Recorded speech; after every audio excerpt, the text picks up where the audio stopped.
everyone. My name is Vasquez. This is Arturo Aguirre. And today we have a very special guest. I'm so excited. This is Eva Gonzalez from Club América. This is one of the biggest teams in Liga MX, but this is Liga MX Femenil. We're so excited to have you here, Eva.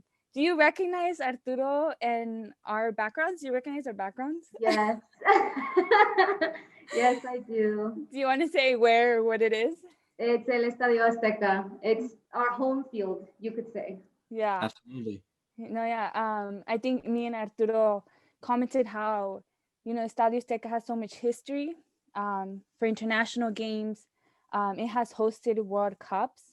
Yeah. So it's definitely, it's such great history for you and the club. And super excited for us, to be talking to someone who plays in such a historical stadium. I've never visited the stadium. I wish I had. I will one day. Yes, one day when everything opens back up, right? Yeah. Let's hope. Yeah. But speaking of history, I do want to say this to our audience. Eva, you are one of the pioneers and one of the starters for this league, Liga MX. This league started in 2017. So it just has 5 years in the making. And so do you want to talk a little bit more about your experience in playing for such a large club? So my experience has been great, especially thus far. So with the league, with it just starting up, actually not last season, but I believe like the season before is when they actually opened it up to Mexican Americans. So before that, we couldn't really like come and play, even though I do have like citizenship both ways. They wouldn't allow us to play. Kind of sad, but now like the rules have opened up, we're able to come. But my overall experience has been super awesome, like super awesome. Yeah. I saw a picture, of the women's vestidores. And for those of you who don't know what vestidores means, it's basically the changing rooms. Mhm. And I was just in awe to see the changing rooms because it's like a picture of the player and you have your space, can you tell us like your first experience or time when you saw your vestidor and like what were your thoughts? So going in, those ones are the ones at Estadio Azteca. Sometimes we're there, or sometimes we play at our home field where we practice. But the first time we walked in and I actually saw my face on my little locker, I was just like holy crap, like it's real, Like not everyone gets to experience these things. You walk into a locker room and there's your face, your little space to get ready and to do those things. So it's surreal. It's very surreal. Yeah. And so also, I would like to know a little bit I would like for our audience to know a little bit more of your background.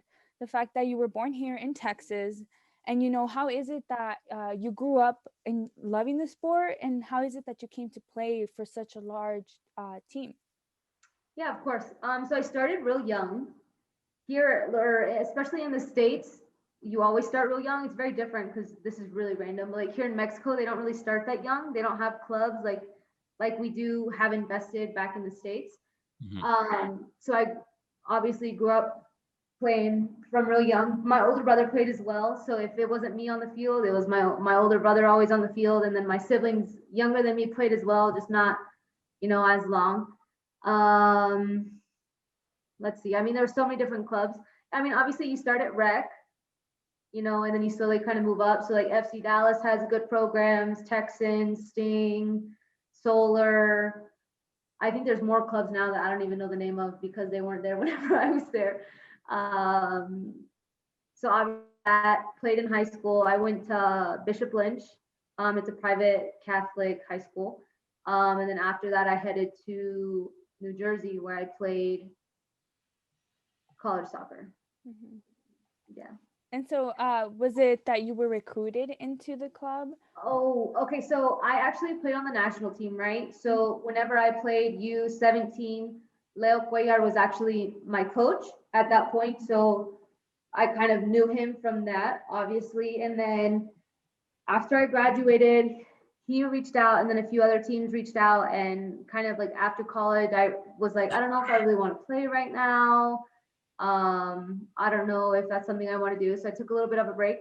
And so whenever I was ready, I mean, obviously Leo had already reached out to me before, and I told him, I'm taking a little break. And then I eventually reached out to him. I was like, you know what, Leo, like, I think I do want to sit down and I want to try and go play. And he was like, okay, well, let's make this work.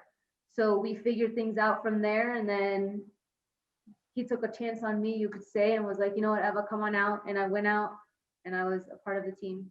Yeah. Yeah. And so this is the coach that recently left Club América, correct? Yeah. Correct. He recently retired. Okay. A question, a fun question that I would like to know was, prior to you joining Club América, did your family or did you have another club that you used to root for?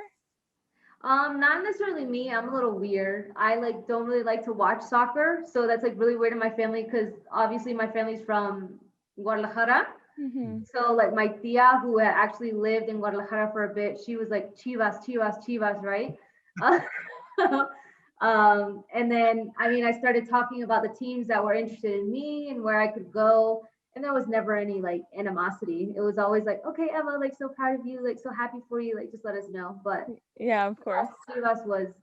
Did she eventually switch over to now, supporting America now, the fact that, you're representing them, or is she still Chivas, Chivas, Chivas? No, I think she switched over. I would like to think at least, But you know what, for the time being, that's a great sign, because yeah, you're on the right side. You're on the right side on this one. Yeah, exactly. Maybe secretly she just doesn't tell you. I hope not. But even if she's not your fan, Arturo and I really came out to represent and to just be excited and honored that you came out here to speak with us. I'm wearing Águilas. Oh! And then Arturo. Okay, obviously you've represented the Mexicana selección. I for one, born here, but growing up, my dad just kind of pushed me to, every time Mexico played, I was there watching the games. When they lose, it hurt me. When they won, it was excitement. So I'm representing, the selección jersey, and as well as this Mexico scarf, So I love it. it's a great feeling, the fact that you've taken the time out of your busy schedule, a very hectic schedule, to sit down and talk to even Jonathan, to quickly introduce yourself to 3 college students, trying to get involved with the sports world, especially you representing many women throughout the entire sport, not just here in the United States, but in Mexico too. Yeah. He can go on and on and on. Yeah, trust me. That's okay. That's okay. No, thank you guys for having me. Eva, I wanted to ask you a few questions, obviously, about your current season. So obviously, as it stands right now, Club América stands in 9th in the standings, with a few games left to go. Obviously, the main goal for the top 8 is to make the Liguilla, to compete for that, the elusive cup that, America is so accustomed to winning, Right. What's your guys' mentality, at the current state, knowing that it's kind of do or die time, to make sure your form, your expectations are set to making that Liguilla to challenge for that title. Right. So obviously at this point, we need to win every game. We need to win every game and hope that everything else plays out in our favor. I think with having Leo retire and then bringing a new coach in, it's starting from zero almost, So hopefully it's starting over and almost taking those steps that we need to take. Absolutely. And bringing up, obviously, your coach that just recently retired, obviously in any sport, especially in soccer, with the amount of tactics, the amount of build up that has to go behind the scenes, especially for the ones on the team, having to learn a coach's new style of play. How's that transition been, adjusting to something new, like you mentioned before, starting from zero? Has there been chances of maybe players getting dropped, or others coming to favor? Is it time to kind of set the impression to the new coach that you're the one to trust when it comes to starting in every single game? Right, of course. So our head coach right now actually was our assistant coach, so he's been in the mix of everything and he knows kind of the team dynamic.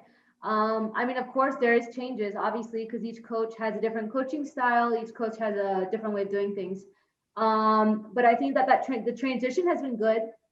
I think that things that we were almost kind of lacking a little bit have kind of like started to like what's the word I'm looking for? To flourish, Mhm. like again. So I think that that's awesome. And then I think with me, it's just I just have to go in and do what I've been doing, know what I've been doing to prove myself, what I've been doing to show that I deserve to be in that starting spot. And that's all that I really can do, you know, because at the end of the day, it's not my choice. It's Cuerpo Técnico's choice, you know. Absolutely. And Uh, then, oh, Sorry, sorry, I'd that like I would like to go on, Arturo, but I'd like to mention that Eva, you recently scored a goal against Santos. A golazo, by the way. It was a very beautiful goal. It was afuera Del área. yes, outside of the box. So it was Yeah. very impressive. Sorry, Arturo, I just had to cut in. no. At the end of the day, look, you got game recognized game. You know, it's a shot like that. It's a lot of skill. Not many can do it. So, kudos to that. Thank But you. obviously, you represented the selección before, and obviously represent Club América. What's the difference, playing with the selección and like the atmosphere compared to your normal day-to-day basis like routine that you have to do when you play at the club level? So whenever you are like called to be with the national team, it's just soccer. It's literally eat, soccer, rest, soccer, eat. Like that's literally all it is. So we're in, I guess what you could say are almost like dorms. So they put us into like concentration almost. Mhm. Um, Whereas here at the club, I have the flexibility to kind of like do and not do as I please. I can go to the club or I can, go practice or I can come home or I can go out to eat. Like there's different things that I could do. Whereas in the club, it's like, or with this with the national team, it's very, all right, you're here to play. Like that's it. Okay, interesting. Yeah. A topic I would like to move into, and you briefly touched on this, and the fact that just 2 years ago, extranjeras, well, not really extranjeras, but more like dual nationality players were allowed to play in the Liga MX femenil. Now we're seeing, I'm seeing reports from through the N and from other from other sports news. In this year they will start allowing extranjeras. That means players that do not recognize with the Mexican nationality. Do you have any thoughts on this? Do you think this is a good thing for the league? Will it be more challenging? I actually didn't know that that was a thing. So like that's super awesome to hear. But me personally, I think it's awesome because I think that the league is just taking one more step to actually to grow and to actually become better to where maybe there aren't as many teams that are like, oh, normally these are the top 5 teams or the top 8 teams that always travel. It's almost balancing a little bit. So I think that it could be huge for the league. And I think that's something absolutely awesome to hear. I didn't know myself. So yeah, and and so this is sort of a controversial topic just because in the men's league we see a little bit more we see something different where we see the extranjeros sort of take over teams. And so it's really talked about how we want to see not only men's but also women's grow, the Mexican selección be able to grow. So, but do you think maybe in the long run, hopefully that weren't to happen, and it would just sort of initiate more, sorry, what's the word I'm looking for? More competition? yeah, I think that it would, but I always think that a little bit of competition is good. I think that when it comes to practicing and when it comes to things like that, if you don't have that competition, you and other players aren't going to grow. And if you guys aren't growing, then you're not going to win games, you could almost say, So I think that would be a huge step in the right direction for the league, honestly. And like you said about competition, I think that it would grow immensely as well. And so I want to dive into another topic, where we saw a post on Club América's Instagram. Also, some of your the players, the female players in the team have sort of started this trend called Misma Passion, mismo equipo. And so what these hashtags mean is basically the same passion, same team. And so we see two pictures of postures, and we see one of men's and women's, can you tell us a bit more about what this caption means and how this recent trend started? Yeah, of course. I have no idea how it started, but I think I live under a rock.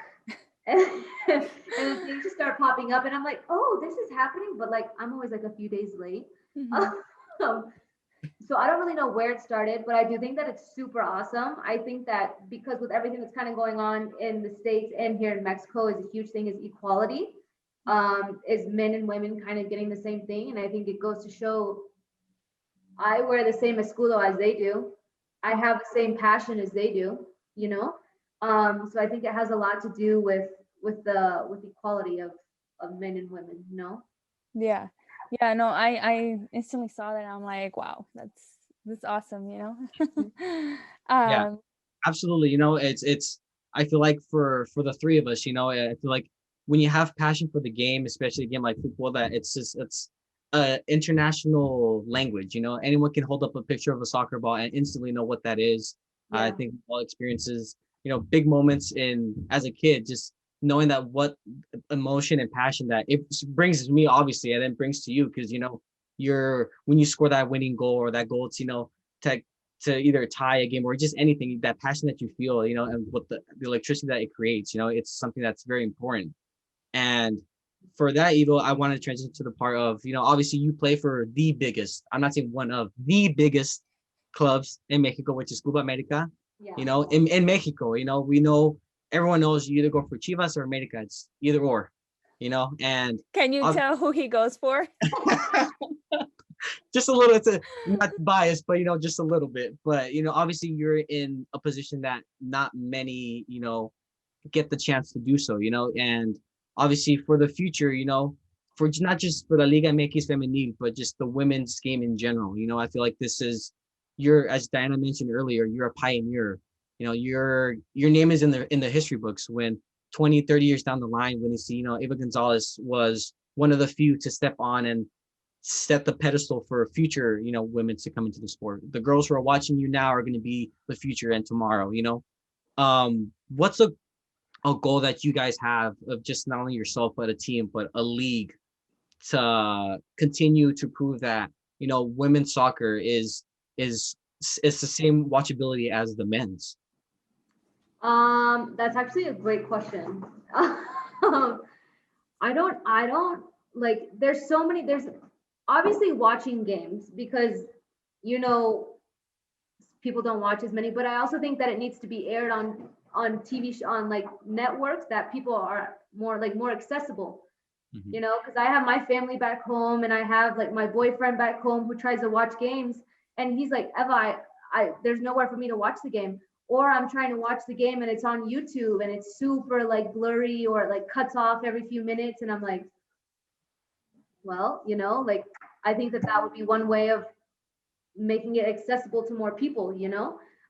Oh yeah, I can follow up with that. Obviously with obviously you mentioned, the market, that's something that needs to be addressed, to have, you mentioned like your family, your boyfriend, to watch those games, to see you play, because you're a professional. You're not, working your way up. You made it. You're only growing your game every chance you have, and you're in a position to achieve that no one can ever, have, to be a professional, and what's the message that you say to those naysayers, that gibberish that that's always there just to irk you, to believe that your side of the sport is not worth watching? What do you have to say to those that always try to put you guys down? Um, okay, this may sound a little bad, but me personally, I don't take any offense to it. I'm just like, oh, is someone talking? Like, to me, like those things are just very like, oh, people are always going to talk. People are always going to say this and people are always going to say that. And it's like, if you don't want to watch, you don't have to watch. That's fine with me. But I know that there are other people out there who do. So those little people talking are always just going to kind of be like, Yeah. you know? No. Absolutely. And it is a problem. When I was trying to tune into the game, I could not find it. And I was like, what channel? And then I would look online. It said FS1. I'm like, okay, where's FS1? And then I'd go to the channel and be like, no, this is not it.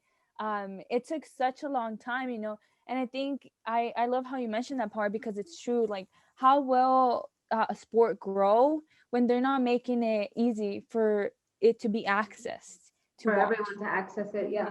I completely agree. And you can tell me if I'm wrong or not, Eva, but I feel like for me, this position, the way women's sports is, especially in soccer, it's only growing, you know, each growing year.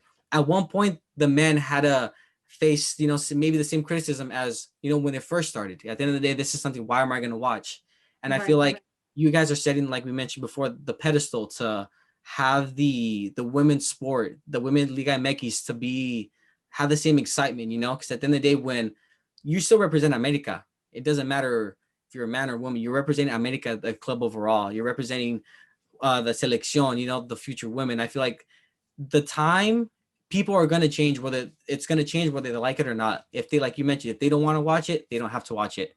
I feel like what you're doing is not only just a phenomenal of the fact that like you're helping the league grow. Like, you know, what you're doing now is inspiring, you know, a girl living near you, knowing that she plays for Club América. Now she's going to tune in and watch every single game to be like, I want to be just like you, where 20 years down the line, you can see the work that you did is paying off for those who now have the chance to be, and then continue to grow and grow in the future. So I feel like the current state of women's soccer is growing at an exponential rate that's not going to slow down at all. So I hope it doesn't, at least.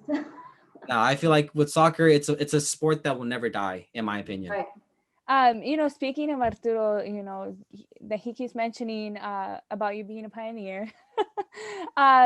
So, you know, do you ever get, you know, those little girl or boys that come up to you and ask for a signature, and, you know, how does that feel?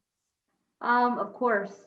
It's even more like sometimes, okay, so there's two different like encounters almost. It's where you're just kind of walking, like I walk to practice, you know, obviously people will see me in my uniform and they'll be like, oh my gosh, can I get a picture with you? And I'm like, yeah, of course, you know, like, come on. And then there's the other encounter where they actually name you by your name and they're like, Eva, can I get a picture? And I'm like, you know my name? You know, because it's like something that you don't,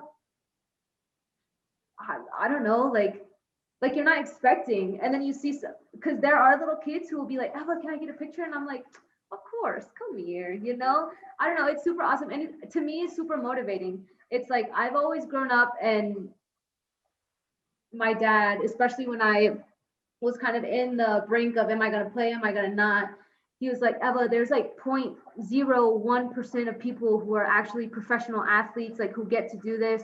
He would always tell me, always. And I'm like, okay, dad, okay, you know, like, okay. And then you like get, especially even whenever we actually had fans at one of our games and they're like screaming our names and, hey, can we get pictures? Or there's fans outside the doors. And I to me, it's super motivating. It's super like, oh my gosh, like this little, you know, 6-7-year-old knows my name and wants my autograph. Like, no, can I have yours? You know, like, I don't know, like it's just super awesome. And I don't even think I've gotten to almost like experience it to the full effect because of the pandemic and because of COVID, because we can't have people in to see games and things like that. Mm-hmm. And so that sort of leads me to my next question. You know, what is the best way to support women's soccer and, you know, to support the Liga MX Femenil and your club? I mean, following the league, obviously, like they have Instagram, they have Facebook, they have Twitter, like they have it all. So obviously, just like a retweet, like getting people who maybe that's not something that's on their like timeline usually, and like getting it, and maybe they'll see it, and maybe they'll like it or like interact with it. So like that's obviously one way.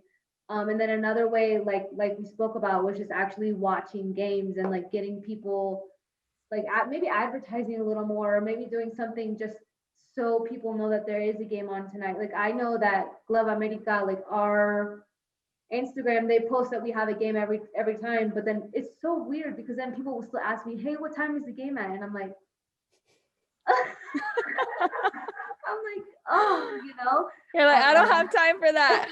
Yeah. I'm like, we have like 2 hours before the game. Like, I don't like what? But I mean, obviously, it's just getting it out there more, just so that more people see it that on average usually don't see it, you know? Yeah, no, definitely. And with that said, that was my last question, but I do have one more. Um, being an America fan, um, have you met the eagle? Have you held the eagle, the mascot?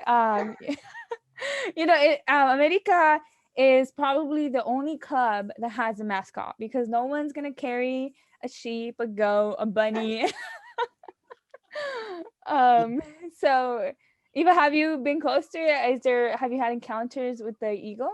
I have. We actually, so sometimes we've kind of started training a little more in the afternoon, and they actually take them out like on the fields to like let them fly and things like that. So I've never been like super, super close that I could touch it. Mm-hmm. I've been like sort of close.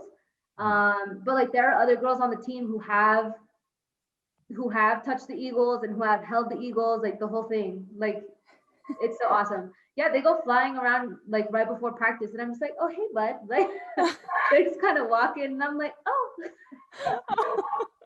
That is so cool. Yeah. Okay. super awesome. Well, Eva, thank you so much for joining us today. To our audience, don't forget to tune in to Club América's games to support the Águilas, to support women's soccer, especially Liga MX Femenil, and our guests. Now that we know a little bit more about Eva and how great she is, tune into her games. She scores really amazing golazos. All right, here we go. What's going on, everyone? Arturo here. We hope you guys enjoyed the finale of the Poly Sports podcast. Share, like, and comment on the video. Don't forget to subscribe to the Polypost YouTube channel and turn those post notifications on so we know when the Polypost uploads next. Don't forget to download the Polypost app, which is now available on Google Play and the App Store. Till then, we'll catch you guys later.